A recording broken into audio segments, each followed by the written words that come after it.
Hello दोस्तों। Introduction to CSS में ये हमारी सेकंड वीडियो है। इसकी फर्स्ट वीडियो में हम लोगों ने कुछ टॉपिक्स यहाँ पर कवर किए थे, उनको देख लेते हैं। हम लोगों ने फर्स्ट वीडियो में जाना था कि सीएसएस होती क्या है, व्हाट इज सीएसएस। सीएसएस में सिलेक्टर्स क्या होते हैं, कैसे उनका यूज़ किया जाता है, सीएसएस का सिंटेक्स कैसे क्या रहता है, इनलाइन सीएसएस क्या होती है, कैसे उसका यूज़ करते हैं, इंटरनल सीएसएस क्या होती है और एक्सटर्नल सीएसएस क्या होती है। ये सारी चीज़ें हम लोग फर्स्ट वीडियो में कवर कर चुके हैं। सेकंड वीडियो यहाँ से स्टार्ट करते हैं, जिसमें हम लोग समझेंगे कि सिलेक्टर्स क्या होते हैं, उनकी कैटेगरी क्या क्या होती है, कैसे उनका यूज़ करेंगे, आईडी सिलेक्टर क्या होते हैं, क्लास सिलेक्टर क्या होते हैं, यूनिवर्सल सिलेक्टर क्या होते हैं, pseudo class pseudo element selectors क्या होते हैं। इन सब चीज़ों को हम लोग आज की वीडियो में कवर करेंगे।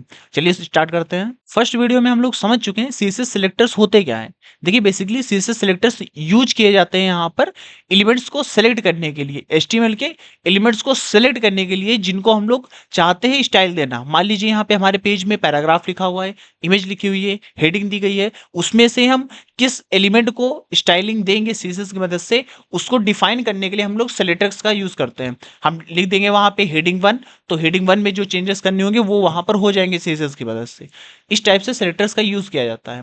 समझते हैं यहाँ पे सेलेक्टर्स की कैटेगरीज क्या होती है। यहाँ पे 5 देखिए कैटेगरीज होती है सीएसएस की। सीएसएस में जो सिलेक्टर्स होते हैं उनको 5 कैटेगरीज में डिवाइड किया गया है। मतलब देखिए सीएसएस सिलेक्टर्स वही होते हैं, कोई भी चीज हो वो सेम ही रहती है, लेकिन उसको और बेटर तरीके से समझने के लिए उसके टाइप्स बना दिए जाते हैं, उसकी कैटेगरीज में डिफाइन कर दिया जाता है। समझते हैं यहाँ पे सीएसएस के सिलेक्टर्स कौन कौन से होते हैं। देखिए सबसे फर्स्ट सिलेक्टर हमारा सीएसएस का आता है सिंपल सिलेक्टर्स। देखिए सिलेक्टर सारे वही, हम लोग अभी तक की सारे सेम चीजें वैसे ही पढ़ रहे थे, लेकिन उन्हीं को और अच्छे से समझने के लिए यहाँ पे अलग अलग डिफाइन कर दिया गया है। फर्स्ट यहाँ पे सिंपल सिलेक्टर। अगर हम लोग किसी जो हमारे पास में एलिमेंट्स में जिसमें हम सीएसएस लगाना चाहते हैं, उसके नेम के अकॉर्डिंग, उसके टैग के नेम के अकॉर्डिंग अगर उसको हम सेलेक्ट कर रहे हैं, या आईडी के अकॉर्डिंग हम सेलेक्ट कर रहे हैं, या उसकी क्लास के अकॉर्डिंग सेलेक्ट कर रहे हैं, तो किस कैटेगरी के अंदर आएगा, सीएसएस के सेलेक्टर्स के सिंपल सेलेक्टर्स की कैटेगरी में यहाँ पर आएगा। Combination selector. कॉम्बिनेशन सेलेक्टर यहाँ पर देखिए सेकंड टाइप यहाँ पर दिया गया है। कॉम्बिनेशन सेलेक्टर्स क्या होते हैं इसको देखते हैं। यहाँ पे देखिए कॉम्बिनेशन सेलेक्टर्स क्या होते हैं, जो किसी एलिमेंट्स को सेलेक्ट करते हैं उसके रिलेशन के बिटवीन, रिलेशन उसके एक जो स्पेसिफिक रिलेशन होता है, जो एक स्ट्रॉन्ग रिलेशन होता है, एक यूनिक रिलेशन होता है, उसको लेकर के जो सेलेक्ट करते हैं हमारे एलिमेंट्स, वो हमारे कॉम्बिनेशन सेलेक्टर्स होते हैं। एक रिलेशन के अकॉर्डिंग जो सेलेक्ट करती चीज़ है वो कॉम्बिनेशन सेलेक्टर के अंदर आता है। सेकंड थर्ड इसमें आता है pseudo class selector. Pseudo class selector क्या है, जब हम किसी एचटीएमएल के एलिमेंट्स को उसके स्टेट के अकॉर्डिंग हम उसको डिफाइन करते हैं, किसी स्टेट के अकॉर्डिंग, सर्टेन स्टेट के अकॉर्डिंग उसको हम लोग सेलेक्टर के तौर पे यूज करते हैं, वो हमारा सूडो क्लास सेलेक्टर बोला जाता है। फोर्थ समझते हैं pseudo element selector. Pseudo element selectors क्या होते हैं। सूडो एलिमेंट सेलेक्टर्स होते हैं जब हम किसी एलिमेंट को सेलेक्ट करते हैं और उसके किसी एक पार्ट पे हम लोग वहां पे स्टाइलिंग कर रहे होते हैं, वो सूडो एलिमेंट सेलेक्टर के अंडर आता है। ठीक है, इनसे क्वेश्चंस आपके काफी बनते हैं, पूछे भी जाते हैं क्वेश्चन, कितने टाइप के आपके पास सिलेक्टर्स होते हैं, नेम भी दे दिए जाएंगे कि इसमें से कौन सा सिलेक्टर का टाइप नहीं है, वो आपको बताना रहेगा। फिफ्थ इसमें देखते हैं एट्रीब्यूट सिलेक्टर। एट्रीब्यूट सिलेक्टर्स क्या होते हैं इसको समझते हैं। यहाँ पे एट्रीब्यूट सिलेक्टर्स होते हैं जब हम किसी टैग की एट्रीब्यूट की वैल्यू के अकॉर्डिंग, एट्रीब्यूट या उस एट्रीब्यूट की वैल्यू के अकॉर्डिंग हम उसको सेलेक्ट करते हैं, वो हमारा एट्रीब्यूट सेलेक्टर बोला जाता है। फिफ्थ कैटेगरी हमारी सीएसएस सेलेक्टर्स। समझ लेते हैं यहाँ पे कुछ बेसिक सीएसएस के सिलेक्टर्स कौन कौन से हैं, बेसिक कैसे उनका यूज किया जाता है उसको भी साथ में देखते चलेंगे। समझते हैं यहाँ से हम लोग बेसिक सीएसएस सिलेक्टर्स कौन से हैं। इसमें जैसे सीएसएस एलिमेंट सिलेक्टर सबसे पहले हमारा आता है element selector. Element selector basically होता क्या है कि आप किसी टैग को लेकर के डिफाइन करते हैं, उसमें स्टाइलिंग आप देते हैं सीएसएस की मदद से, वो हमारा सीएसएस एलिमेंट सिलेक्टर के अंदर आता है। एलिमेंट सेलेक्टर में एचटीएमएल किसी भी एलिमेंट का यूज किया जाता है, उस एलिमेंट के नेम के अकॉर्डिंग, उस एलिमेंट के नेम को लेकर के हम लोग वहां पर काम करते हैं, तो सीएसएस का एलिमेंट सेलेक्टर वो बोला जाता है। जैसे आप एग्जाम्पल के तौर पे दिया गया है, सबसे पहले पी यहाँ पर लिखा हुआ है, पी यहाँ पे डिफाइन कर रहा है एलिमेंट को। मीन्स क्या है यहाँ पे कि हम पैराग्राफ में सीएसएस लगाना चाह रहे हैं, क्या चीजें उसमें लगाएंगे, टेक्स्ट अलाइन वहां पर यूज कर रहे हैं। टेक्स्ट अलाइनमेंट जो रहेगा पैराग्राफ का वो सेंटर रहना चाहिए, हमने उसकी वैल्यू डिफाइन कर दी। टेक्स्ट अलाइन ये प्रॉपर्टी होती है सीएसएस की, जिसकी वैल्यू हमने सेंटर डिफाइन की हुई है। सेकंड इसमें सेकंड प्रॉपर्टी भी साथ में हमने यूज कर दी, कलर की, पैराग्राफ का कलर रहेगा जिसकी वैल्यू हमने डिफाइन कर दी है रेड। तो यहाँ पे पैराग्राफ जो आपका लिखा होगा उस फर्स्ट सेंटर में रहेगा, सेकेंडली रेड कलर से आएगा। देखते हैं इसको टेक्स्ट एडिटर पे, यहाँ पे समझते हैं। देखिए हमने एक एचटीएमएल की फाइल बनाई हुई है, यहाँ पे एचटीएमएल टैग स्टार्ट किया, एचटीएमएल टैग सबसे लास्ट में क्लोज हुआ है। हेड हमने स्टार्ट किया, हेड क्लोज किया, जिसके अंदर टाइटल हमने दिया हुआ है बेसिक्स ऑफ सीएसएस। तो आपको यहाँ पे टाइटल शो कर रहा होगा, बेसिक्स ऑफ सीएसएस लिखा हुआ है। बॉडी टैग के अंदर आते हैं, इसमें हमने एक हेडिंग वन दी हुई है एग्जांपल्स ऑफ सीएसएस नेम से, तो एग्जांपल्स ऑफ सीएसएस लिखा हुआ है। उसके नीचे पैराग्राफ हमने स्टार्ट किया, पैराग्राफ क्लोज किया, जिसके अंदर ये पैराग्राफ हमने टाइप किया है जो आपको यहाँ पर नॉर्मली लिखा हुआ दिखाई दे रहा है। इसी के साथ में यहाँ पर देखिएगा हेड टैग के अंदर ही हमने टाइटल के नीचे लिंक टैग लगाया हुआ है, जिसमें हमने href हाइफर रेफरेंस की मदद से एक फाइल अटैच की है सीएसएस की, html style.css नाम की एक फाइल इसमें लिंक करा दी है, जिसकी मदद से क्या रहेगा, ये देखिए फाइल यहाँ पर बनी हुई है html style.css नेम से। इसमें जो भी हम css के यूज करते हुए इसमें वर्क करेंगे वो सारी स्टाइल हमारी HTML के यहाँ पे एलिमेंट्स पे लगती जाएगी और आपको यहाँ पे वेब ब्राउजर पे शो होती जाएगी। ठीक है, यहाँ पर देखिए हम लोग CSS में आ चुके हैं। यहाँ हमने बॉडी टैग को स्टार्ट किया था, यहाँ पे एलिमेंट सेलेक्टर का भी यहाँ पे ये एग्जांपल है। बॉडी टैग को हमने लिखा, बैकग्राउंड कलर ये हमने प्रॉपर्टी यूज की बैकग्राउंड कलर देने के लिए, और वायलेट यहाँ पे हमने कलर दे दिया है, जिसकी मदद से यहाँ पे बैकग्राउंड में आपको वायलेट कलर दिखाई दे रहा है। इन सब चीज़ों को कैसे हमने यहाँ पर सेव किया, कैसे सारी चीज़ें की, ये सब फर्स्ट वीडियो में लोग कवर कर चुके हैं, आप उसको जरूर से समझिएगा। सेकंड वीडियो में यहाँ पर बढ़ते हैं, समझते हैं यहाँ पे एलिमेंट सेलेक्टर्स क्या होते हैं। सीएसएस एलिमेंट सेलेक्टर के लिए अगर हम देखें यहाँ पे, तो पैराग्राफ को सबसे पहले हम यूज करेंगे। पैराग्राफ देखिए एचटीएमएल में एक एलिमेंट है, यहाँ पे हेडिंग एक एलिमेंट हुआ, पैराग्राफ एक एलिमेंट हुआ, बॉडी एक एलिमेंट हुआ। अगर बॉडी टैग को हम यूज करेंगे तो बॉडी के साथ में सारे चेंजेस होंगे जो हम सीएसएस की तरफ से चेंज करेंगे।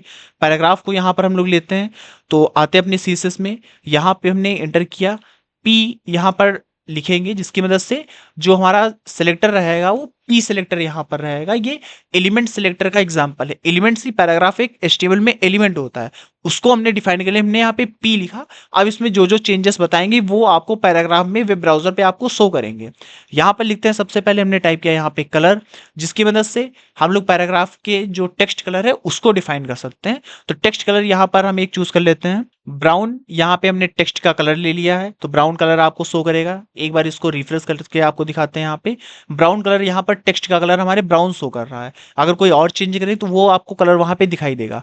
साथ में टेक्स्ट अलाइन हम ले लेते हैं, जिसकी मदद से हम चाहते हैं टेक्स्ट जो है हमारा सेंटर में आ जाए, तो यहाँ पर हम लोग यूज करेंगे property text align. Text align हमने प्रॉपर्टी यूज की और इसकी जो वैल्यू रहेगी वो सेंटर रहेगी, जिसकी मदद से जो आपका यहाँ पे पैराग्राफ है ये सेंटर में आ जाएगा। देखिए सेंटर में भी आया हुआ है, अगर दिखा दें आप, तो आई होप आपको ये चीजें समझ में आई होगी कैसे हम लोग एलिमेंट सेलेक्टर को यूज करेंगे। हमने पी को यूज किया तो यहाँ पे कलर ब्राउन हमने दे दिया, टेक्स्ट लाइन सेंटर दिया, वैसे ही आपको यहाँ पर दिखा रहा है।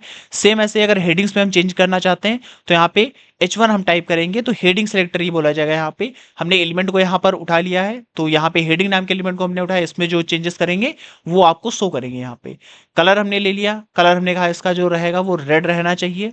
अभी हम आपको इसको रिफ्रेश करके दिखाते हैं, टेक्स्ट कलर इसका रेड हो चुका है यहाँ पे। आई होप आपको समझ में आया कैसे हम लोग एलिमेंट सेलेक्टर के यूज करते हुए सीएसएस की मदद से एचटीएमएल के एलिमेंट्स में चेंजेस करते हुए अपने वेब ब्राउजर पे शो कराएंगे। नेक्स्ट यहाँ पर देखते हैं सीएसएस आईडी सेलेक्टर क्या होते हैं। आईडी की मदद से भी हम किसी भी एचटीएमएल के स्पेसिफिक एलिमेंट्स में चेंजेस कर सकते हैं। सीएसएस आईडी सिलेक्टर क्या है, तो आईडी सिलेक्टर यूज किए जाते हैं आईडी एट्रीब्यूट जो देते हैं हम एचटीएमएल के एलिमेंट्स में उसको बताने के लिए।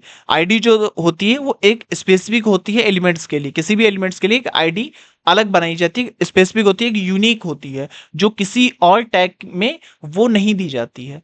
आईडी की मदद से भी हम चेंजेस कर सकते हैं। आईडी को लिखने के लिए, आईडी सेलेक्टर को डिफाइन करने के लिए सीएसएस में हम लोग सबसे पहले हैज लगाते हैं और फिर आईडी का अपने नेम लिखते हैं। जैसे यहाँ पे हैज लाइन 1 लिखा गया है, टेक्स्ट लाइन सेंटर दिया गया है तो टेक्स्ट लाइन में सेंटर रहेगा, जिसमें भी आईडी यूज की गई है लाइन 1। कलर रेड रहेगा तो कलर रेड उसमें हो जाएगा। यहाँ पे देखिएगा हम यहाँ पे HTML की अपनी फाइल में आ चुके हैं। यहाँ हमने पैराग्राफ एक यहाँ पे लिखा हुआ है, इसी पैराग्राफ को हम लोग क्या करते हैं, यहाँ से इसको कॉपी कर लेते हैं। इस पैराग्राफ को हम अपने पूरे कॉपी कर लेंगे और इसी को हम लोग नीचे यहाँ पर पेस्ट कर देंगे। 2 पैराग्राफ हमारे पास यहाँ पे शो करेंगे। लेकिन हमने क्या किया, सेकंड वाले पैराग्राफ को एक आईडी यहाँ पर दे देते हैं जो कि इसकी यूनिक आईडी रहेगी, जिसकी मदद से हम इसमें अलग से चेंजेस करेंगे। तो हम पैराग्राफ में आते हैं, स्पेस देते हो, यहाँ पे आईडी हमने दे दी, इसकी वो एक नेम इसका दे देते हैं आईडी का। आईडी नेम हमने टाइप कर दिया है, लाइन 1 नेम से ही टाइप कर देते हैं। लाइन 1 नेम से हमने यहाँ पे आईडी बना दी है सेकंड पैराग्राफ की। अभी रिफ्रेश करते हैं तो नॉर्मल आपको दिखाई देगा, क्योंकि हमने पी टैग को यूज किया था, तो पी टैग में देखते हुए इसमें भी और इसमें भी दोनों में ही चेंजेस हमें दिखा रहा है। यहाँ पे यहाँ देखिएगा हमने पी नाम के एलिमेंट में चेंज किए थे, colour brown, text align centre, तो दोनों पैराग्राफ में वही सेम चीजें हो रही हैं। लेकिन अगर हम यहाँ पे उस आईडी को कॉल करें, लाइन 1 नाम की आईडी को कॉल करें, तो सबसे पहले हम लोग यहाँ पे हैश का सिंबल लगाएंगे, फिर लाइन 1 को यहाँ पे कॉल कर लेंगे। लाइन 1 को हमने कॉल किया हुआ है। अब इसमें हम जो भी चेंजेस करेंगे वो सिर्फ सेकंड वाले पैराग्राफ के लिए चेंजेस माने जाएंगे, सिर्फ सेकंड वाले पैराग्राफ में वो चेंजेस होंगे और किसी में नहीं होंगे। यहाँ पे हम लोग सबसे पहले इसका कलर चेंज करते हैं। कलर हमने इसका एक्वा दिया हुआ है यहाँ पे। तो अभी देखिएगा, क्योंकि हमने लाइन 1 जो हमारी सेकंड पैराग्राफ था सिर्फ उसके लिए आईडी बनाई गई थी, तो सिर्फ सेकंड पैराग्राफ में ही चेंजेस आपको दिखाई देंगे। यहाँ पे देखिएगा, कलर आपको जो एक्वा हमने दिया है सिर्फ सेकंड पैराग्राफ में ही दिखाई दे रहा है, फर्स्ट वाले पैराग्राफ में नहीं दिखाई दे रहा है, क्योंकि इसको हमने अलग से डिफाइन किया हुआ था, आईडी को अलग से डिफाइन किया था और उस आईडी को कॉल करके हमने यहाँ पर वर्क किया है। वहीं अगर इसमें और भी चेंजेस करें, यहाँ पे हमने फॉन्ट साइज ले लिया है। फॉन्ट साइज यहाँ पर बता देते हैं कितना रहेगा इसका। फॉन्ट साइज हमने 21 पिक्सल यहाँ पर किया हुआ है। अगर रिफ्रेश करेंगे तो आप देखेंगे जो सेकंड वाला पैराग्राफ उसका फॉन्ट का साइज भी थोड़ा सा यहाँ पे इंक्रीज हो चुका है। तो आई होप आपको ये चीज़ समझ में आई होगी कैसे आप लोग एलिमेंट सेलेक्टर का यूज़ करते हुए कुछ चेंजेस अपने करेंगे एलिमेंट्स में। साथ में आप लोग आईडी सेलेक्टर यूज़ करते हैं। आईडी सेलेक्टर यूज़ करने के लिए आपको सबसे पहले जिस पैराग्राफ को यूनिक बनाना है, जिस पैराग्राफ को अलग से आप सीएसएस की स्टाइलिंग देना चाहते हैं, उसमें सबसे पहले आप आईडी एट्रीब्यूट लगाएंगे और उसके एक वैल्यू देंगे। उसी वैल्यू को जो आपने दी हुई है उस आईडी के नेम को आप यहाँ पे कॉल करेंगे, लेकिन सबसे पहले वहाँ हैज लगा देंगे। फिर उसके अंदर जो जो आप प्रॉपर्टीज यूज करेंगे सीएसएस की और जो उसकी वैल्यू देंगे, सेम वैसे ही चेंजेस होके आपको वेब ब्राउजर में आपके दिखाई देंगे। समझते हैं यहाँ पे सीएसएस क्लास सेलेक्टर क्या है। सीएसएस क्लास सेलेक्टर भी सेम आईडी की ही तरह होता है, लेकिन जो हमारे पास सीएसएस की क्लास सेलेक्टर होता है वो कई एलिमेंट्स में दिया जा सकता है। आईडी यूनिक होती है, वहीं सीएसएस में जो क्लास सिलेक्टर होती है उसमें एक क्लास में कई एलिमेंट्स भी रख सकते हैं। मतलब एक एलिमेंट में कई जो हमारे पास क्लास होती है उसमें सेम नेम दे सकते हैं, लेकिन आईडी यूनिक रहती है। क्लास सिलेक्टर कैसे यूज होता है एचटीएमएल में, तो वो क्लास के किसी स्पेसिफिक एट्रीब्यूट के नेम के अकॉर्डिंग ही यूज किया जाता है। सीएसएस में क्लास सिलेक्टर को यूज करने के लिए हम लोग यहाँ पे डॉट लगाते हैं, जैसे हम लोग आईडी यूज करने के लिए हैज लगा रहे थे, सेम ऐसे ही यहाँ पे सीएसएस में क्लास को यूज करने के लिए हम लोग डॉट लगाएंगे, फिर उस क्लास का नेम देंगे। जैसे मान लीजिए हमने रेड क्लास का नेम दिया तो रेड क्लास यहाँ पे कॉल कर ली। उसमें हमने प्रॉपर्टी यूज की टेक्स्ट लाइन सेंटर, तो टेक्स्ट लाइन सेंटर रहेगा। कलर यहाँ पे रेड रहेगा एग्जाम्पल के तौर पे। अब इसको समझते हैं टेक्स्ट एडिटर पे क्लास सेलेक्टर का यूज करके कैसे हम लोग सीएसएस में स्टाइलिंग करेंगे। यहाँ पर देखिए हम लोग अपने टेक्स्ट एडिटर पे आ चुके हैं। इस पर सबसे पहले एचटीएमएल में चलते हैं।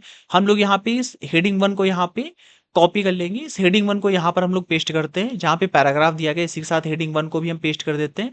लेकिन इस हेडिंग 1 को हम लोग अलग से क्लास नेम देंगे। तो हमने यहाँ पे क्लास इसको डिफाइन कर दी, क्लास नेम इसका मान लीजिए रेड ही यहाँ पर दे देते हैं। तो एक और आपको यहाँ पे हेडिंग दिखाई दे रही होगी, उसका क्लास नेम रेड है। लेकिन इन दोनों में बाय डिफॉल्ट क्योंकि हमने एलिमेंट सेलेक्टर का यूज किया था, हेडिंग 1 को कॉल करके हमने रेड कलर दिया हुआ था, इसलिए दोनों में वही चेंजेस आपको दिखाई दे रहे हैं। अब हम क्या करेंगे, यहाँ पे क्लास को कॉल करेंगे जिसकी मदद से सिर्फ हेडिंग 2 जो दी गई है, मतलब हेडिंग 1 की जो सेकंड नंबर पे हेडिंग 1 रखी गई है, इसमें ही चेंजेस मिलेंगे। इस क्लास का नेम हमने रेड रखा हुआ है, तो इस क्लास को कॉल करने के लिए हम लोग सबसे पहले यहाँ पे डॉट लगाएंगे, उसके बाद में उस क्लास को यहाँ पे कॉल करेंगे। अब इसमें जो चेंजेस करेंगे वो आपको सिर्फ हेडिंग 2 में ही डिफाइन होंगे, हेडिंग 2 में ही आपको दिखाई देंगे। यहाँ पे सबसे पहले हम लोग फॉन्ट का साइज यहाँ पे इंक्रीज कर लेते हैं।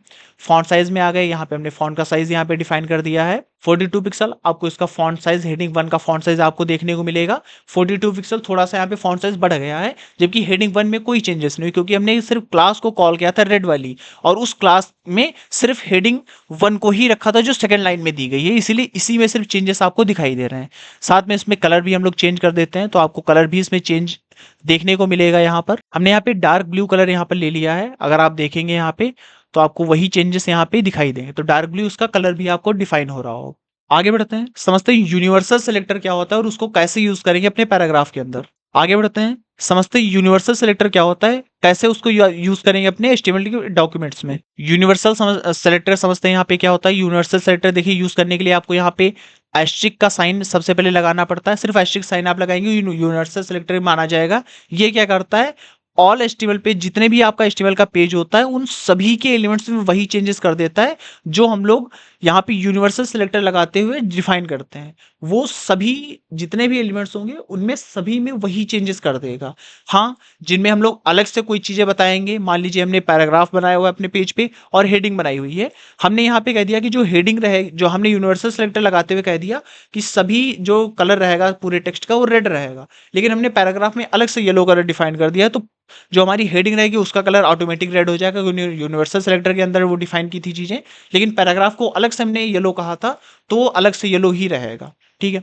तो हम एस्टेरिक लगाते हुए जिन चीज़ों को डिफाइन करेंगे वो हमारे HTML के सारे एलिमेंट्स के साथ वही वर्क करेंगी। हमने एस्टेरिक लगाया, टेक्स्ट अलाइन सेंटर किया, तो हमारे पैराग्राफ में, हमारे पेज के अंदर, चाहे पैराग्राफ हो, हेडिंग हो, कुछ भी टेक्स्ट हो, वहाँ पे सारा कुछ सेंटर आ जाएगा, चाहे इमेज ही हो। वहाँ पे कलर हमने ब्लू डिफाइन की है तो डिफॉल्टली पूरे टेक्स्ट का कलर ब्लू हो जाएगा, पूरे पेज के, HTML के पूरे डॉक्यूमेंट के कलर ब्लू हो जाएगा। देखिए यूनिवर्सल सेलेक्टर हम लोग यूज़ करते हैं, उसके पहले हम ये जितनी भी CSS कोडिंग हम लोगों ने की हुई थी इस सबको यहाँ से हटा देते हैं। यहाँ पे सबसे पहले हम लोग एस्ट्रिक का साइन यहाँ पर यूज़ करेंगे। इसके पहले एक बार इसको रन करके दिखाते हैं आपको। तो ये नॉर्मल आपको सारा कुछ यहाँ पे दिखाई दे रहा हो, क्योंकि बॉडी में हमने बैकग्राउंड कलर वायलेट दिया हुआ है तो बैकग्राउंड कलर सिर्फ आपको यहाँ पे शो कर रहा है। हम यहाँ पे सबसे पहले एस्ट्रिक का साइन यूज़ करेंगे। इससे क्या होगा, यूनिवर्सल सेलेक्टर हमारा डिफाइन हो जाएगा। अब इसमें जो भी हम चीज़ें बताएंगे वो सभी एलिमेंट्स पे लग रही होंगी, वो सभी एलिमेंट्स के लिए मानी जाएंगी। हमने यहाँ पे कलर डिफाइन कर दिया है तो ये सभी में सेम कलर हो जाएगा। हमने डार्क ब्लू यहाँ पे कलर ले लिया है, जिसकी मदद से जो पूरा हमारा HTML का डॉक्यूमेंट्स है उसमें वही कलर आपको देखने को मिलेगा। यहाँ पे रन कराते भी यहाँ पे देखिएगा, पूरे हमारे जो हमारे पेज था, HTML का पूरा डॉक्यूमेंट था, उसके पूरे का कलर यहाँ पे ब्लू हो चुका है। हाँ, अगर किसी अलग से हम किसी चीज़ को अगर डिफाइन करेंगे तो उसका कलर वैसा ही रहेगा जो हम अलग से बता रहे होंगे। तो यहाँ पे आते हैं CSS की HTML की अपनी फाइल में, यहाँ पर आ जाते हैं।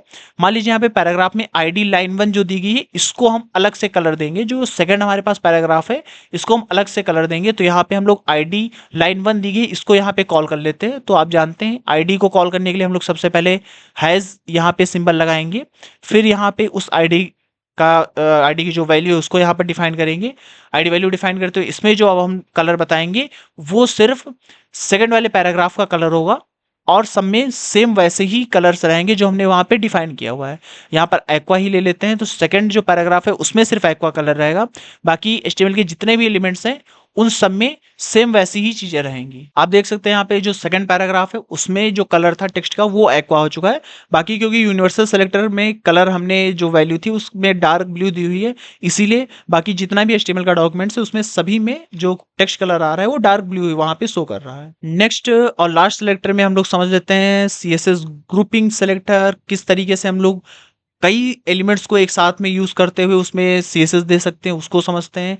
देखिए ग्रुपिंग सेलेक्टर्स क्या होते हैं, जितने भी हम सेलेक्टर्स यूज करेंगे, जितने भी HTML में एलिमेंट्स का यूज करेंगे उन सब में सेम स्टाइल हो जाएगी। जिन जिनको हम लोग डिफाइन कर रहे होंगे, जिन जिनको भी हम डिफाइन करेंगे उन सब में सेम आपको स्टाइल दिखाई देगी। मान लीजिए कई हेडिंग्स दी गई हैं, कुछ पैराग्राफ दिए गए हमारे पेज में, हमने कुछ पैराग्राफ को उसमें से ले लिया और कुछ हेडिंग्स को ले लिया, तो सभी में सेम स्टाइलिंग हो जाएगी जो हम यहाँ पर डिफाइन करेंगे। डिफाइन करने के लिए हम लोग वहाँ पे कुछ एलिमेंट्स वहां पर लिखेंगे, उनको सेपरेट करेंगे कॉमा की मदद से। कॉमा लगाते हुए उन चीजों को सेपरेट करेंगे। मान लिया हमने हेडिंग 1 लिखा है, साथ में कॉमा लगाया, P एलिमेंट को भी वहां पर कॉल कर लिया, तो हेडिंग 1 और पैराग्राफ दोनों में चेंजेस हो जाएंगे जो हम वहां पर CSS में डिफाइन करेंगे। समझते हैं इसको। यहाँ पर देखिएगा, हम सबसे पहले इसको हटा देते हैं यहाँ से।